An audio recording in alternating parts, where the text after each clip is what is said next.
বাড়ি লাকড়ি লইয়া ঝগড়া হয়েছে আর কি। আমার 2 বছরের মিলে তারা তো ঝগড়া করতে করতে আমার বাড়িতে নিচ্ছে। বাড়িতে এবার আমার শ্বশুরের বলতে চাইয়া ধাক্কি শুরু করছে।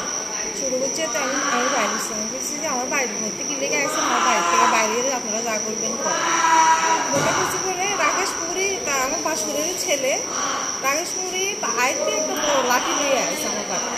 কয় যে মাগে এটা তোর বাড়ি দি এই কথা কইয়া আমার লাঠি দিয়া যেমন হচ্ছে এমন মারছে। তার মা আমার হাত পিছন দিয়ে হাতে দিয়ে আমি ধরে রাখছি।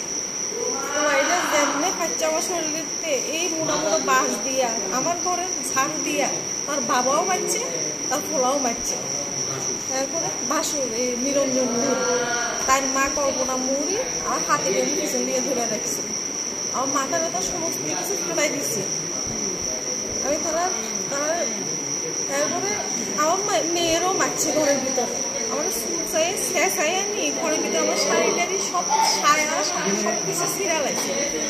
বালিশ সাবা দিয়ে ধরে রাখছে ঘরের ভিতরে। তার মা আমার পাড়ি ধরে রাখছে, ওনাটা আমার বালিশ থেকে আমার মায়েরা লাগবে। এরপরে কালকে হসপিটালে আইসি পরে আমার মারের ধরে আমারে ধরে তোর হসপিটাল দ্বিতীয়বার হসপিটালে। আর আইবের পরিস্থিতি রাখতো না, আমার মায়েরাই লাগবে।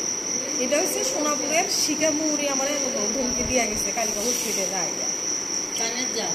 তাই নেওয়া আছে তারা দুটো জালে, শিখা মুড়ি একটা, কল্পনা মুড়ি একটা।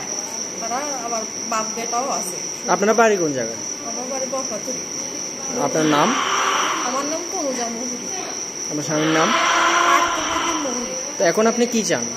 তারা বিচার চাই। তারা একবার না আবার দুইবার বাড়িতে মারছে। তো এই বিষয় নিয়ে থানাতে জানানো হয়েছে? হ্যাঁ, জানানো হয়েছে। কি কইছে? ওখানে তারা আসে না, তারা আসবে বলে কইছে। যারা মারছে তার নাম? একটার নাম নিরঞ্জন মুহুরি, আর একটার নাম রাকেশ মুহুরি, যে পোলাটা বেশি মারছে আমার। আর একটার নাম কল্পনা মুহুরি, পোলাটার মা। আর একটা আছে হচ্ছে শিখা মুহুরি, তার বাড়ি হচ্ছে সোনাপুর। আগে যদি আমার পাঁচশো তিলিপ মুহুরি না থাকতো আমার মাইরা লাগতো। এই বেটাটার ধরনে আমি বাঁচিয়ে আছি। আমার হাজব্যান্ডও বাড়িতে ছিল না, সেনে গেছিল সকালে বাগানে। এই বেটা ধরতো যাই, এই বেটারও খুব আঘাতে পাইছি হাতে টাতে। এই বেটাও খুব আঘাত লাগছে। আমার মাইয়ারও মারছি, আমার পাঁচশোরের মাইয়া যে দিলীপ মুহুরির মাইয়া, তাইও ফিডা গাইছি। তারা এখন হাত পা লইয়া হাঁটতে পারে না।